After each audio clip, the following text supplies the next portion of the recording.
جوانزن ساکن شهر دوشنبه با نشر مروجیت در صفحه اجتماعی فیسبوک از مقامات خواست تا نسبت به راننده اتوبوس خطسیر رقم 8 رقم‌های قید دولتیش 8221 تحت 05 چاره‌های قانونی اندیشیده شود. به اطلاع مراجعت کننده، راننده اتوبوس برخلاف طلبات‌های خدمت‌رسانی نقلیات مسافرکش جمعیتی عمل نموده، بر ضمن به طور نقدی گرفتن راهگیرا همزمان در ماشین را سراسیمه‌وار پوشیده است که باعث آزار جسمانی فرزند این نابالغ مراجعت کننده گردیده است. اینچنین راننده اتوبوس نسبت به زن مراجعت کننده برخلاف مدنیت رانندگی با صدای بلند دغل رفتاری نموده، آرامی دیگر مسافران را خللدار و رفتار ضد حقوقی صادر نموده است.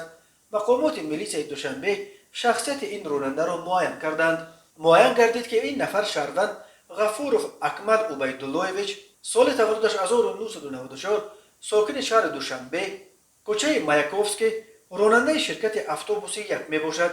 ضمن پرسش شاهدان و سنجش همه‌جانبه حادثه مذکور گناه صادر نموده راننده تصدیق خود را یافت. وابسته به این نسبت غفورov اکمل طبق طلبات ماده 460 مایه اوباشه کودکس حقوق ویرانکنی مأموری جمهوری تاجیکستان پروتکل ترتیب داده شده.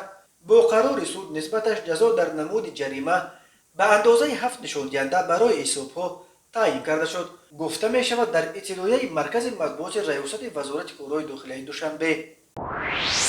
مرکز مطبوعات وزارت کارهای داخلی تاجیکستان خبر داد که نسبت به مرد 59 ساله ساکن شهر بوستان بر اساس ماده 247 قسم 2 کودکس جنایتی با اتهام قلابی پرونده جنایتی آغاز کردند.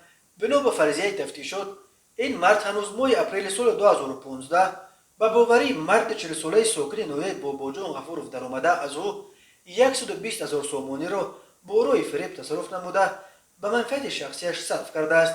تفتیش این حادثه ادامه دارد. آزمون بهترین نوار و رسم کردارهای ضد حقوقی که ریاست وزارت کارهای داخلی دوشنبه اعلام کرده است، عکس لحظه قاعده ویرانکنی افت-ماشین تمغه خوندای رقم دولتیش 7000 ZG 01 را که در دور و دور روی سیقبته محله 82 مقابل سمت حرکت میکرد فرستاده است.